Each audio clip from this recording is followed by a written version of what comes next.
What's up, everybody? This is Trey Biddy with HawgSports.com, HawgSports.com. Wow, what a week for Arkansas. Football recruiting, basketball recruiting, football in general. You know we got to jump in with Danny West and Curtis Wilkerson, discuss all that. We had a record-setting month at HawgSports.com this month. We're also going to jump in with Rusty Mansell, the analyst over at Dawgs247, to get a little more insight on the Georgia Bulldogs. Yeah, from HawgSports.com, your number one independent source on the Razorbacks. This is your Arkansas versus Georgia primer.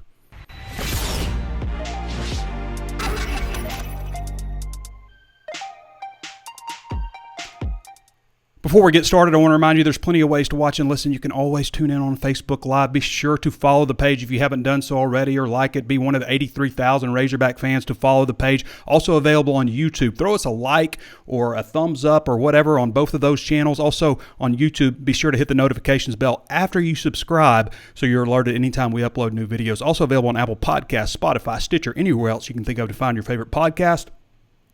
HawgSports is just $1 right now for your first month at HawgSports.com. Be sure to sign up for breaking news text alerts also, and, of course, our free newsletter that drops daily newsletters about Razorback news, free, most of it, to your email inbox each day. Okay. A lot to get to today in a short amount of time. As I mentioned, we're going to be joined by Danny West, Curtis Wilkerson, and Rusty Mansell to get a little bit of insight. But we first got to mention Nick Smith Jr., North Little Rock combo guard, number 8 prospect overall for the class of 2022. And we'll talk a little bit more about the significance of that commitment from a ranking standpoint a little bit later. But why not, he said, of why he chose Arkansas. I've been here since I was a young pup. Talking to Muss and the coaching staff just made sense. Staying home, and I keep putting Arkansas on my back, so it made sense. So great commitment for Arkansas. That recruiting class is really shaping up to be pretty impressive right now. So we'll talk to Curtis a little bit more about that here in a little bit, and the impact of Nick Smith's commitment. 6'4", 185 pounds, number 8 national, number 3 combo guard, number 1 overall prospect in Arkansas.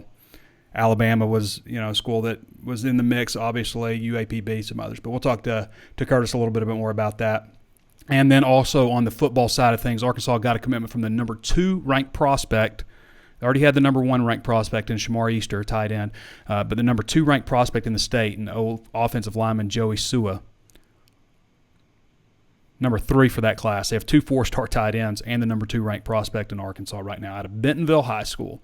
And, of course, we'll talk to Danny West about that and just some other things going on with recruiting. Talks about expanding the proposal, I should say, about expanding the number of commitments and everything. And then, of course, with football, the big news, number 8 Arkansas at number 2 Georgia. This game is at 11 o'clock. You wish it was a little bit later, but maybe not a bad thing for Arkansas. There's still going to be 90-plus thousand probably in the stands. But Arkansas is 4-0, 1-0 in the SEC. Georgia has the same exact record. Saturday, October 2nd at 11 a.m. on ESPN. Sanford Stadium is 92,000, 746,000. I mentioned before that this is the farthest back stadium I've been to in the SEC. I've been to the other 13 more recently than I've been to Georgia. So looking forward to getting back to Athens. Georgia has played Clemson 10-3. They missed a field goal in that game also. But 10-3 against Clemson. And I know people are kind of down on Clemson right now, but don't make any mistake that Clemson has ballers. I mean, these guys recruit at an extremely high level. Now, maybe they're having some issues at quarterback and stuff like that, but don't mistake that Clemson is I mean, they're going to win a lot of games still this year. UAB was completely outclassed. Watched a good bit of that game, 56-7. South Carolina outclassed because Georgia has a bunch of 5-stars all over the place. That's not what you want to hear from your head coach. And in Vanderbilt, I mean, it looked like there was more Georgia fans in the stands. And Vanderbilt is 62-0 last weekend in an 11 o'clock game. This is Arkansas's first trip on the road. They got to shift some things around, obviously. They'll hold their chapel Friday night instead of Saturday. 12 o'clock in Georgia, Eastern time, 11 o'clock our time. It's a big game, fellas. And, I mean, when you look at this team, you look at their offense, there's some inexperience there. They've got a couple of offensive linemen that have double-digit starts under their belts and stuff. But there's some inexperience overall. Not just this juggernaut offense, but really they don't have to be. And really, I don't know if they can be with the defense because, getting good field position, getting, 7 interceptions, all the things that the defense does, they don't have to just take a lot of risk, I guess, on offense. JT Daniels, he's missed one game, obviously. He's got a little bit of a lat issue. 54-71, 76.1% completion percentage, 567 yards, 5 touchdowns, 2 interceptions, 160.75 passer rating. So not just astronomical passer rating. That's 7th in the SEC right now. Their leading receiver is Brock Bowers, a tight end. He's fast. He's a good-looking tight end. I mean, he's active. 18 catches, 272 yards, 68 yards a game. Jermaine Burton would be number 2. He ranks 15th. Brock Bowers is 9th in the SEC. Burton's 15th. 54 yards per game, 12 catches, 219 yards, 2 touchdowns for Brock Bowers. And then at running back, it's not like typical like you think of Georgia running backs, like just when I think like SEC running backs, like a lot of times a Georgia player will hop in my head. Zamir White was a super recruit. 37 carries, 207 yards, 5.59 yards a carry. James Cook, 123 yards on 22 carries, also 5.59 yards per carry. And then the other guy is Kendall Milton, who's a sophomore, 24 carries, 119 yards. Those are the guys to watch. But really, that offensive line, it's just like you look at him, it's like, okay, this guy's 6'4", 325. This guy's 6'4", 305. He's 305. He's 310. It's like they're big, obviously. 310, 325, that's big. But it's not like you don't look at them and say, like, on a piece of paper and be like, man, they're so much bigger. But you look at them on video. I obviously haven't seen them on purpose. I'll see them on Saturday. I'll be there in Athens.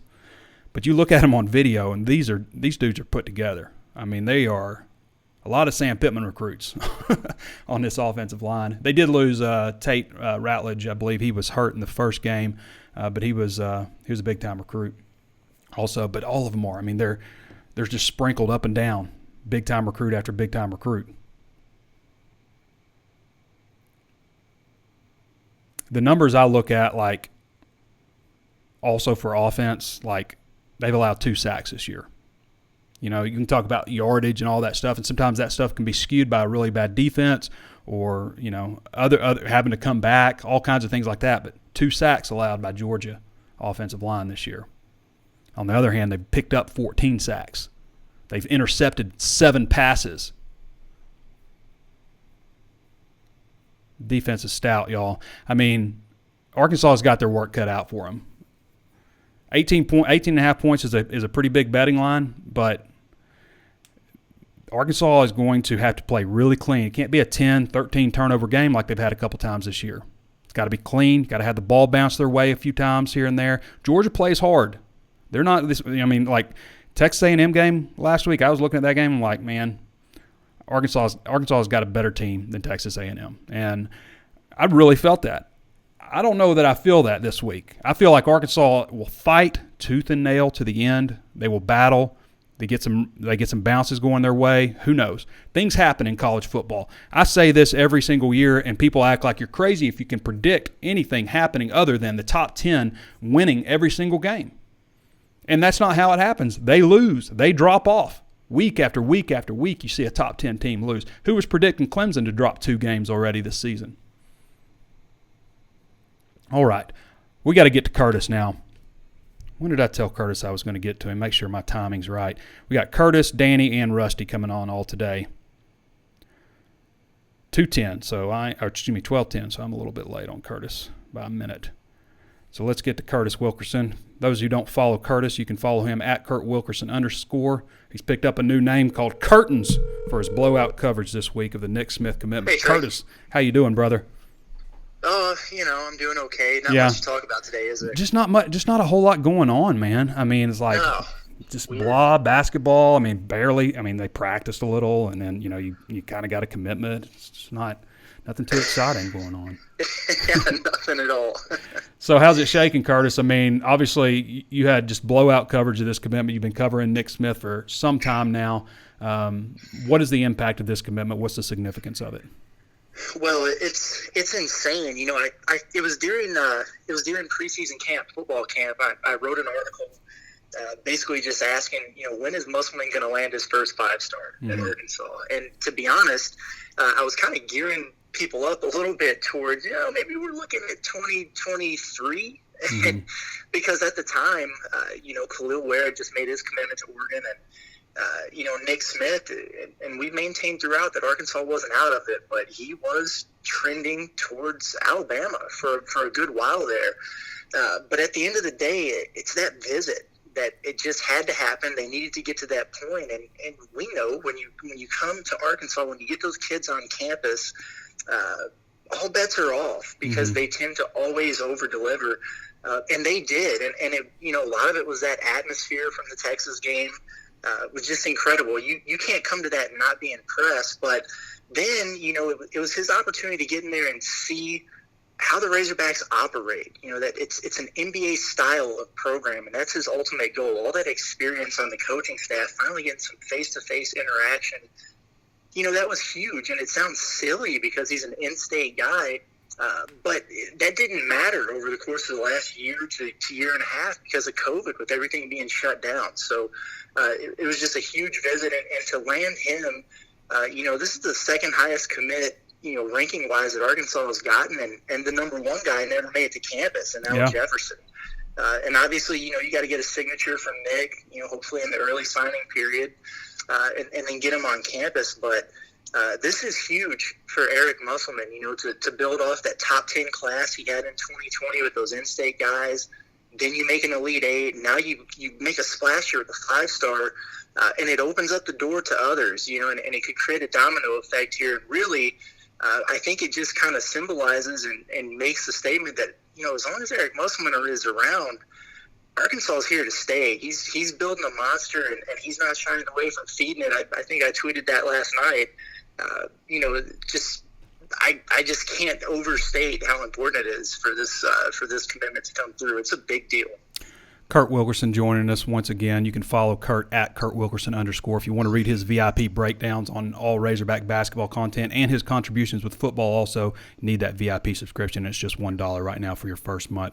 Danny had a nice little breakdown here. You mentioned the importance of Nick. Well, not the importance, but just the ranking of Nick Smith, number 2 in the rankings era all time. You had to go back to Al Jefferson, who you touched on a little bit. And I remember Al Jefferson. I called him one day just out of the blue. I'd never talked to him, and he picked up the phone. This is obviously back in 2003. And I was like, man, this guy, Arkansas has got a chance. He had no idea, but how often do you call a guy of that caliber and they're just like, hello? So I can remember where I was sitting thinking, I was like, I'm just going to cold call Al Jefferson. But, he ended up committing to Arkansas but didn't make it. That was the year before the one-and-done rule got put in place, of course. You're just thinking those are back in the days when everything just seemed like it would go against Arkansas. But Nick Smith is number 2 in the rankings era. You have to go 18 years past that to 2022 class for Nick Smith. But you also have, pre-rankings era, Corliss Williamson was ranked number 1 or 2. I believe him and Othello Harrington, depending on what list you looked at, were number 1 or 2. You had who else was Darnell Robinson was number 3. That was the year with Rasheed Wallace and Rashard Griffith. They were, I believe, 1 and 2, and then Darnell was 3. And so that was those guys would, I guess, be 1 and 2 probably all time. But Nick Smith and Al Jefferson are way up there. Bobby Portis is number 3. Class of 2013, and I'll let you guys go to the list. Danny has a great breakdown on all the guys and a bio on all of them that you can read the top 10 Razorback recruits there. So, Curtis, anything else you want to jump in on basketball, like a what's next type of situation? I know you had a great article on that as well. Yeah, sure. Like I said, when you do something like this and you land a top 10 recruit, it can create a bit of a domino effect. And, it's kind of like the LeBron James deal. Some people get irritated when he was bouncing around a little bit, and then all of a sudden the stars would follow him. He's creating super teams, and, maybe Arkansas can find themselves in a situation where they can capitalize on something like that. Travis Branham, our guy here at 24/7, he had a nice interview with Nick about his commitment. One of the things he said was, hey, I'm trying to bring some other guys with me. And he pointed out, The two guys that we've been zeroed in on here for a while in terms of following this 2022 class as they look to wrap it up, and that's Jordan Walsh and Anthony Black, another pair of 5-stars. And still some work to be done there. Both of these guys have some visits that they need to finish up, but, he's trying to bring them in here with him. These are guys that were already interested in Arkansas. They've already visited. And I look at a guy like Jordan Walsh. I don't know if you saw last night, but somebody just got a wild hair and tweeted out and said, hey, Arkansas Twitter, let's get Jordan Walsh to 5,000 followers. And I didn't know if he was even at 2,000 at the time. And I haven't checked in the last hour or so, but he's closing in on it. Mm-hmm. And that's ridiculous. And I actually texted Jordan this morning. I said, hey, I see a Twitter count following up. What do you think about that? And he just said, man, this is crazy. And it is. And Arkansas fans are. And that's why you love them, you know. And, those things you think about, especially now with the NIL era and how important it is to brand yourself and market yourself. That could be something that really stands out to a guy like that. And Arkansas is already in a strong position there, so definitely one to have my eye on here moving forward. I don't understand, right now, how you couldn't love a Razorback fan. I mean, especially Nick Smith coming to the Arkansas-Texas game in that environment. To me, a healthy Razorback fan is really tough to beat. Now, an unhealthy Razorback fan, it can be really hard to deal with an unhealthy Razorback fan. Really difficult. I mean, we've seen it when it gets unhealthy, but when it's healthy, it's a beautiful thing. So, Curtis, I want to flip you over to we don't have a lot of time here, but I want to flip you over to football real quick. And, we always go over keys to victory. Turnovers, penalties, special teams, injuries are always a key role. But big plays, I think you nailed it on this one, because with the way Georgia is, it doesn't feel like there's going to be a whole lot of sustained drives, like just pounding the rock and stuff like that. It feels like you're going to have to catch them on some big plays here and there. Yeah, I definitely agree with that 100%. It's something I look at there. Where are they going to come up with their points? And last weekend Arkansas played a Texas A&M defense that at the time was ranked, I think at the top of the country in scoring defense in several categories. And here you are again a week later. But this Georgia defense seems different to me. I mean, these guys are. I think you said a little bit earlier, they're put together on the offensive line. They sure are on defense, too. A lot of talent there. So you're right. Is Arkansas going to be able to sustain a bunch of long, methodical drives against that front seven? Maybe, but I don't know. It sure would help them a lot if they're able to hit a couple big plays. And, you look at KJ Jefferson. This is a guy that's connected on some bombs so far this year, and he's more accurate with the deep ball than he is short and intermediate. So, maybe they can catch him slipping there. I don't know that you can necessarily say Georgia's defense has a weakness. But if you had to pick one, maybe it is back there in that secondary or a place where they're maybe a little bit more vulnerable. And if you can bust one over the top or hey, with this rushing attack, maybe you can just catch them off guard and break a big run. But, yeah, a big play would be huge. And you can also get that on the defensive side of the ball, too. Georgia has been turning it over a little bit. They create a lot of takeaways, too, but they do turn it over. So capitalizing and making a big play could be huge, especially on the road. You need some breaks to go your way. Curtis also does a 5 burning questions story. Where does Arkansas stand among the elite? These are the questions he asked. Where does Arkansas stand among the elites? Razorbacks ready for true road environment? ? Will the Hogs find enough points in Athens? And can Arkansas get to JT Daniels consistently? And lastly, will the Razorbacks establish the run? And if you want to read more on that, he's got a great breakdown on all of that. Also, more depth on his keys to victory. So go to HawgSports.com to read that. Curtis, just 1 minute here left. I want to ask you, sorry, we got a full house today, but I want to ask you about your impressions of Razorback basketball practice. I know you were there the other day. What did you see? A lot of new faces. Yeah, well, the first thing that stood out to me is, you see Eric Musselman's energy on Twitter and social media, and that extends onto the basketball floor. No surprise there. There's no wasted time, not a wasted second. Those guys are getting after it. They're full speed the entire time. man, there's a lot of talent in that gym, and right now it's all about putting the pieces together like they did last year, and it's going to take a little bit of time. One thing to monitor, they do have a few guys that are banged up right now. Nothing that's going to be too serious as far as, lingering into the season and things like that, but there's a handful of guys that are missing some key practice time, so that limits what they can do a little bit over the next couple of weeks, and also in terms of trying to figure out rotations and things like that. So, will that trickle down a little bit into the early portions of the season in terms of chemistry and really executing at a high level? We'll see. But, man, they sure are a talented group. It's going to be a fun season. All right, Curtis. Appreciate you, brother. Hey, anytime. All right, everybody, that's Kurt Wilkerson. Again, follow Kurt Wilkerson _ If you want elite like basketball coverage, you're going to need Kurt Wilkerson. You're going to need his information. All right, we're going to shift right over to Danny West now. For those of you who don't follow Danny West, you can follow him at Danny West247. Does a great job handling our Razorback football recruiting and also touching on everything from Razorback football to Razorback basketball. Danny, my friend, how you doing? Trey Biddy, what's going on, buddy? Man, it's been a busy week. I mentioned earlier that we had like a record-setting week at HawgSports.com in terms of traffic, like all time, even coaching search. Yeah, probably a record-setting week. I don't know about the week, but the month. I know we had a record-setting day earlier this week. We had a record-setting month in terms of traffic. So it has been Razorback fans are going crazy. I don't know if you saw that stat or that number that Arkansas is the only team that has had a top 10 program in football, basketball, and baseball at some point in 2021. So Arkansas sport, and we know what the other sports are doing. They're all ranked too. So it's a good time to be a Hog, man. Yeah, it is. I mean, you kind of get used to it with baseball, right? Right. And then, of course, basketball, we had already kind of gone through that, hey, they're back sort of period, Mm-hmm. But you look up in Arkansas's top 10 in football, and, buddy, I don't know what the hell is going on anymore.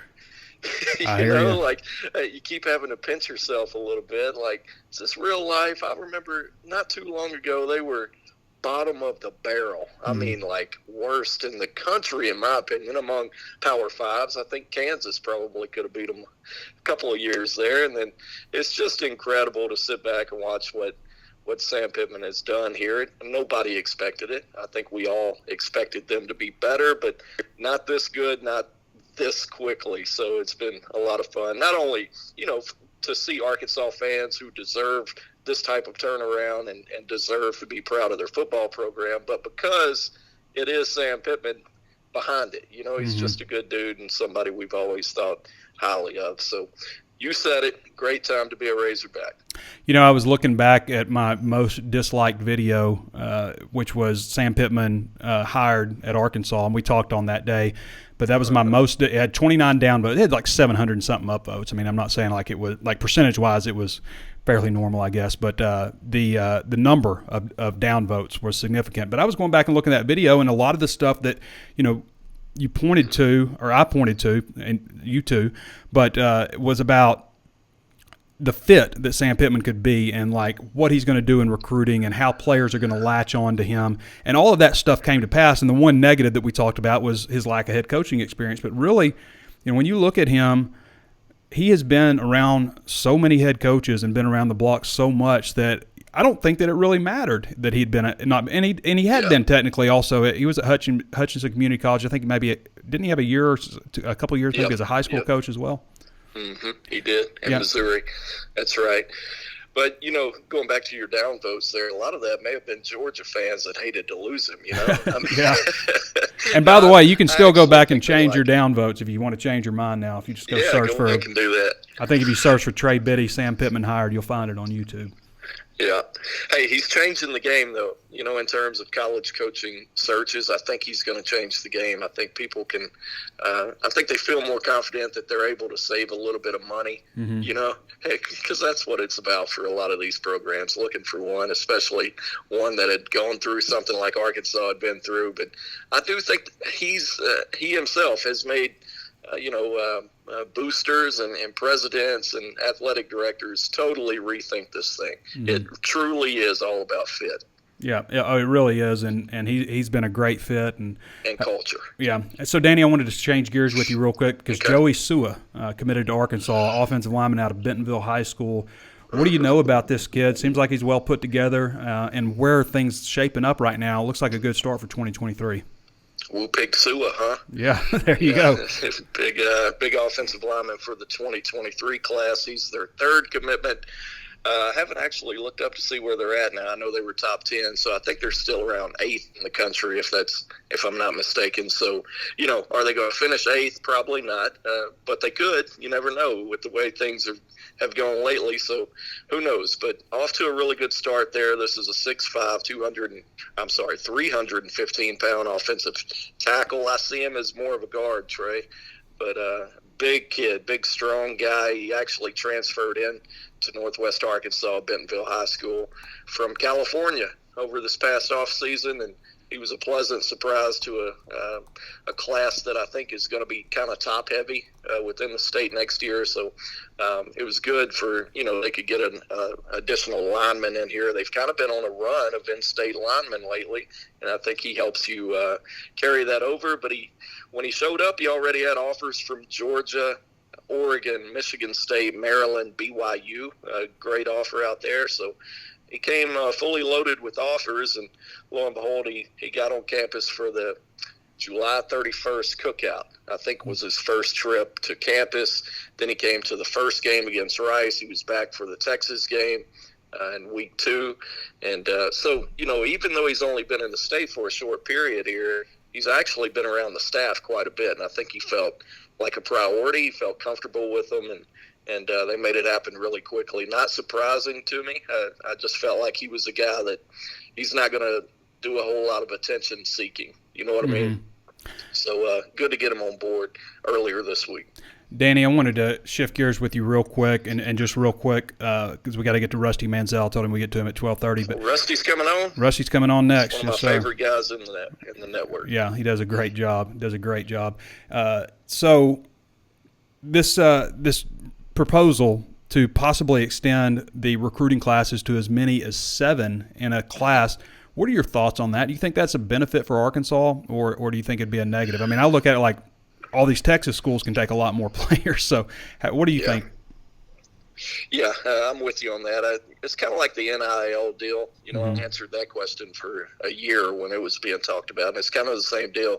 This thing benefits everybody. It's going to hurt some teams in some instances, and it's going to help them in some. So can I just draw a line and say, hey, Arkansas is a school that's absolutely going to benefit from this? Well, at some point, it'll probably hurt them too, I'm sure. So, that's not a clear-cut answer, but I don't think there is one. But for the time being, for this particular 2022 class, I do think it benefits them. Of course, we all know they're low on scholarship numbers. They need more of them in this class. I think there's a couple of guys, even within the state here, that may be getting out of here, leaving for another program. If you had additional room, maybe you circle back and go get a guy like Jalen White, if he's still open to that, of course. He recently committed to Ole Miss, and who could blame him? Arkansas is out of room. He wants to go play in the SEC. That's a good spot for him. But if they get these extra spots, it wouldn't shock me at all if they turn around and make another run at it. All right, Danny. Appreciate you, brother. All right, man. I'll let Rusty have it. All right. Thanks, Danny. All right, everybody. That's Danny West. Again, you can follow him at Danny West247, HawgSports.com, recruiting analyst, but it's so much more than that. So you'll need the VIP subscription to read a lot of his stuff. So go to HawgSports.com for all of your Razorback recruiting needs. All right. We're going to hop over to Rusty Mansell. So Rusty is a good dude and is very familiar with Sam Pittman and does a great job. He also is the analyst there for Georgia for Georgia football in general, the recruiting side of things, not only Dawgs247. So does a great job. Rusty, my friend, how you doing? Hey, just keep talking well. I'll let you do all you need to do right there. Yeah, I hear you, man. We pump our guest up, but you need no pumping. You do a great job. And I wanted to jump right into it with you, Rusty, because Sam Pittman. You covered him at Georgia. What are your thoughts on the success in such a short amount of time that he's had, and just your thoughts on the man in general? Man, we could talk a long time on Sam Pittman. I've done several interviews about him this week, and you know what? Arkansas, it was such the right hire, and I know he wasn't their first choice, and Sam Pittman knows he wasn't their first choice. He didn't care. He wanted a chance, and for Arkansas, they needed somebody that was going to bleed Fayetteville, and that guy he bleeds Fayetteville, he bleeds that university.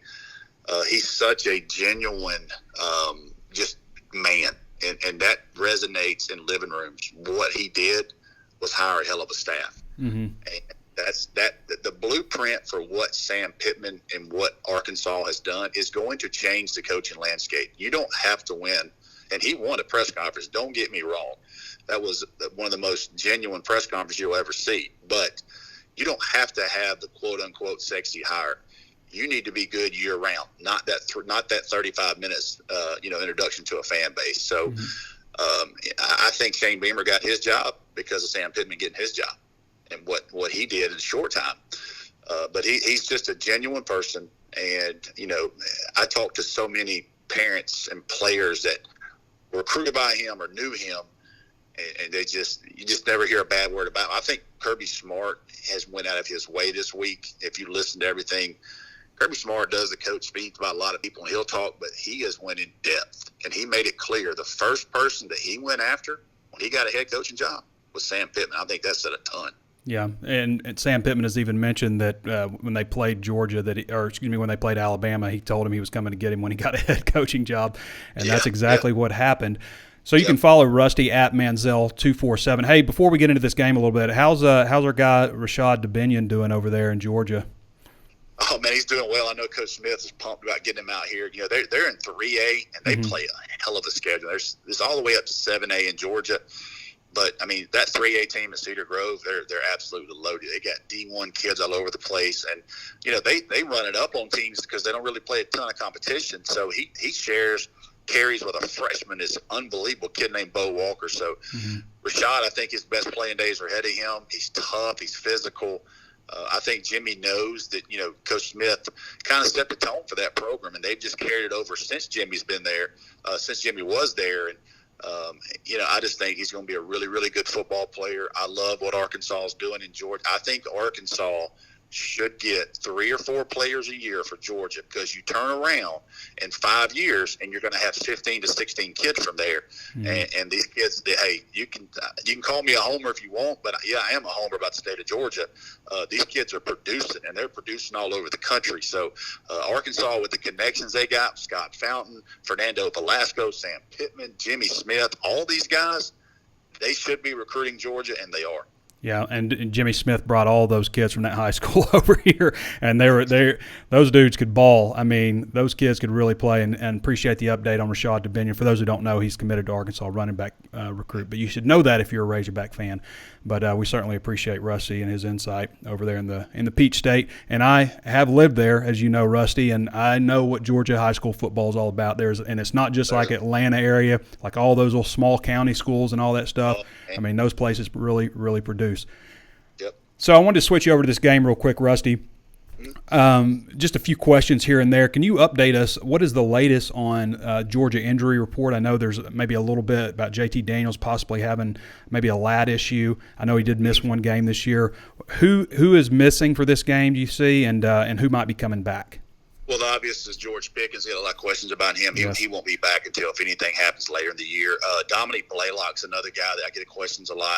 I don't suspect he'll be back. He's still dealing with a hamstring coming off an ACL. Just can't really get healthy. I think Tyke Smith and Darnell Washington are the two guys that made news this week. And I've been very careful how I approach that one, because yes, those guys are back, but the one thing is, Trey, you know this, you can be back, but you're not in football shape back. Yeah. I'm talking Tuesday practice, that Wednesday physicality. Oh, by the way, Arkansas come in here, an extremely physical football team. So those guys may play some snaps, but I don't suspect it's going to be a ton of snap count this week for those two guys. And that's who Georgia fans really ask the most about. But when they get those two guys back, now there'll be 2 starters, but right now those guys haven't played this year, and I don't think they'll play a ton of snaps on Saturday. There's some there's some new faces on Georgia's offense. Defense looks just like a veteran. I mean, just a bunch of studs.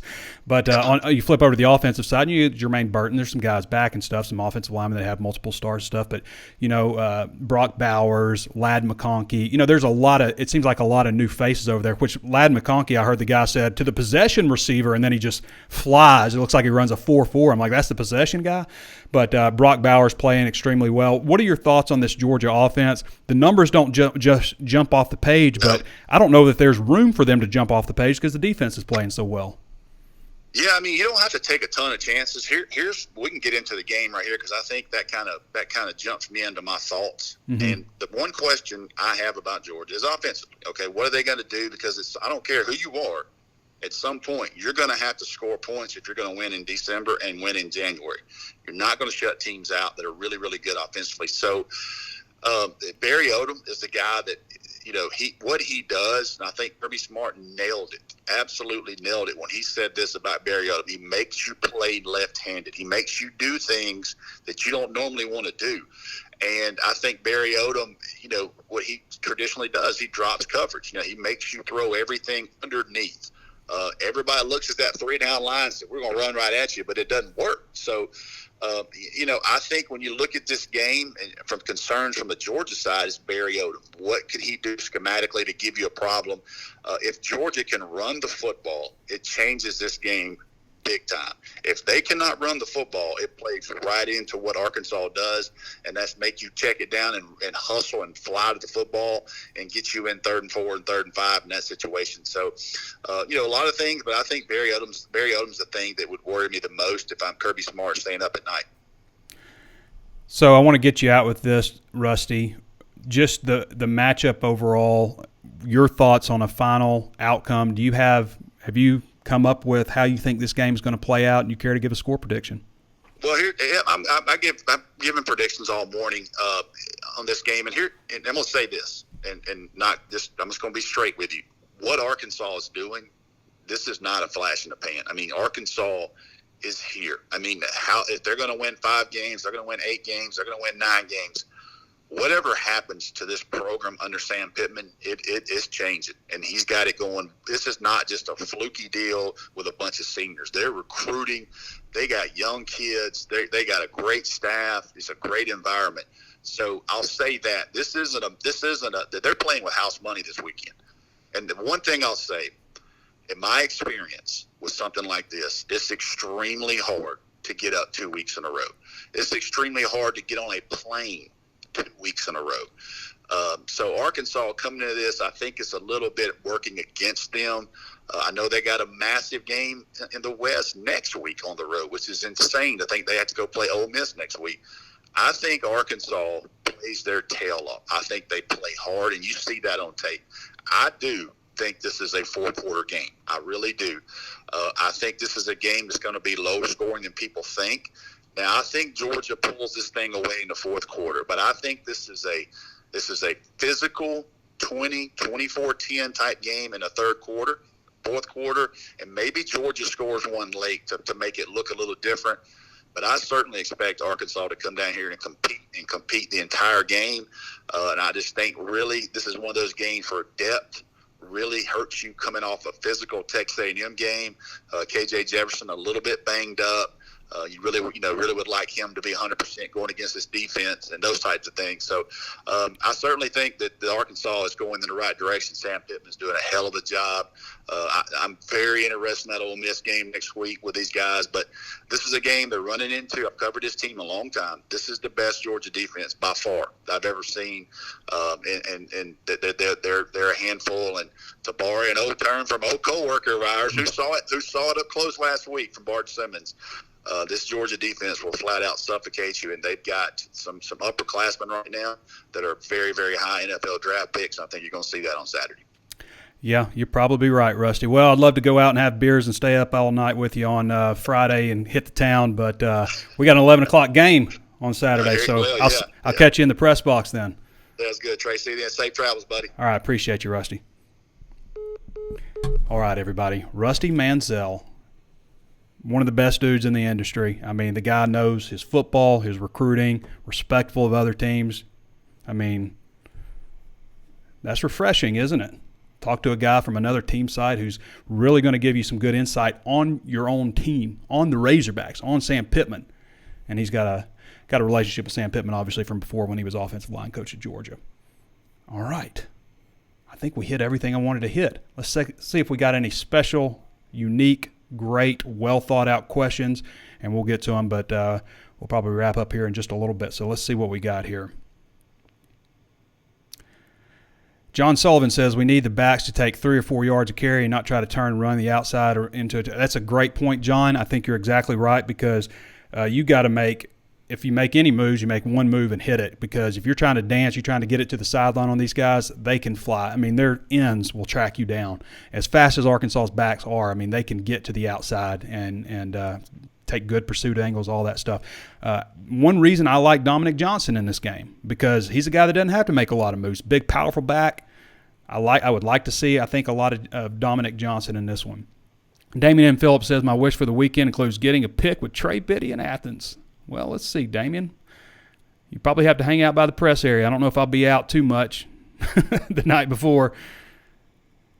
Let's see. Marco Giles says, depth and understanding of the playbook was the main negative for the Hogs last year. Better defense, better offense for us will make the game look like the first half from last year. I mean, if the first half looks like it did last year, you probably feel pretty good about it. Obviously, you'd like to have a little bit more offense than that. But, I mean, Georgia can play now. I mean, like, Texas and Texas A&M got a lot of talent. They recruit kind of close to that level. Georgia recruits a little bit higher level than either of those two teams have. Texas A&M's pretty high up there, but man, these guys fight, and there's just not. You just don't see any holes with them overall. And you might pick some things here and there on the offense where they might be susceptible. They've thrown some interceptions and things like that. They don't give up any sacks hardly, but that defense is just really stout. And I think Arkansas, maybe there's a bit of a balance with Arkansas's offense.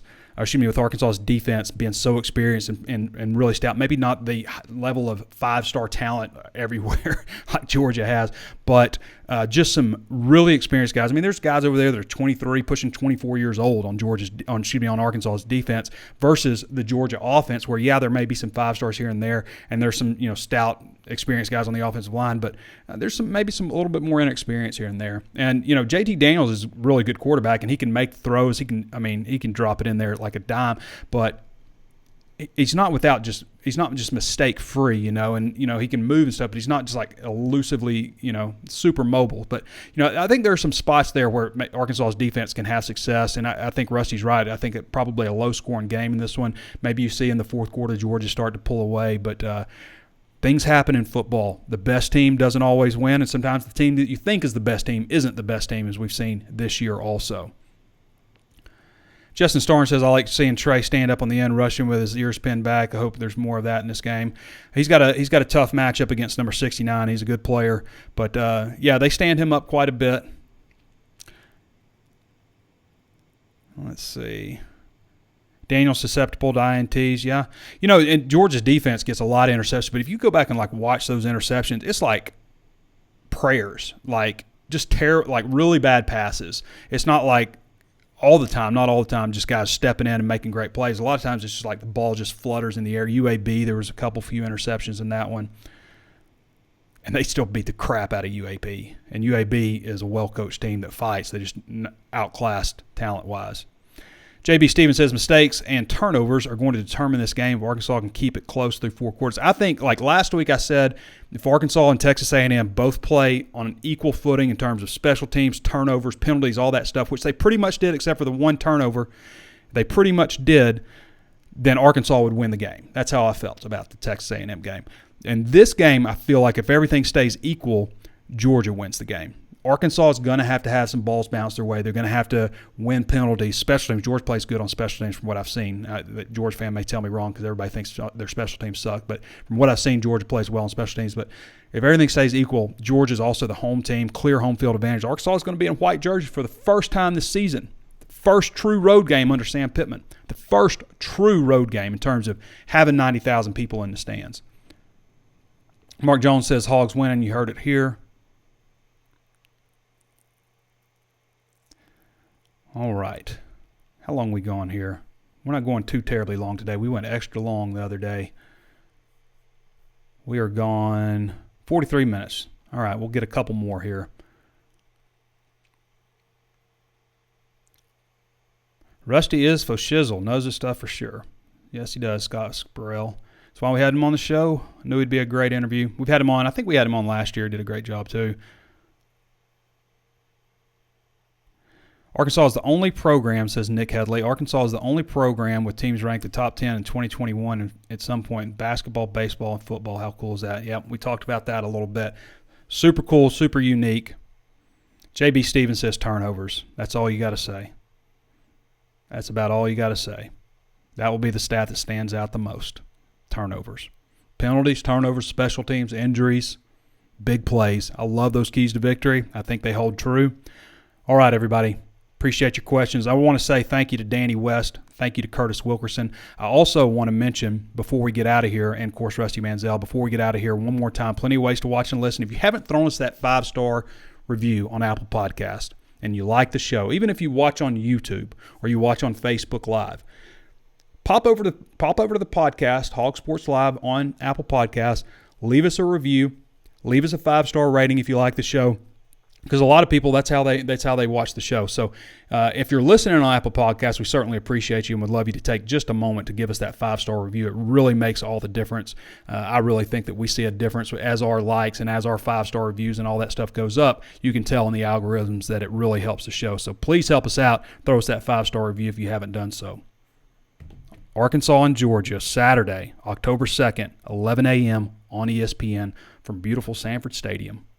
Going to be a nice game. Going to be a really telling game. Can Arkansas overcome a team with a talent like Georgia? We're going to find out on Saturday. All right. Thanks, Danny West. Thanks, Kurt Wilkerson. Thanks, Rusty Mansell. Thank you to all of you for your questions. And I also want to say one last time, really appreciate not just our subscribers. Obviously, our subscribers are what churns the engine for us, and we thank you so much for making us one of the top 10 sites in the 24/7 Sports Network and probably the country.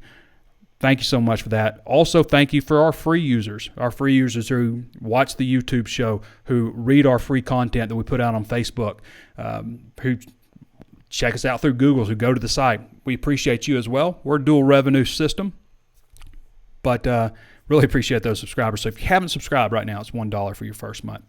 All right, everybody. That's it. Next time I'll be coming to you, it'll be from Athens, doing a little walk and talk, maybe inside the stadium, maybe outside, maybe in and out. We don't know. But we'll see how that shakes out. All right, everybody. Thanks for joining us. This has been Trey Biddy with HawgSports.com, and we'll catch you next time.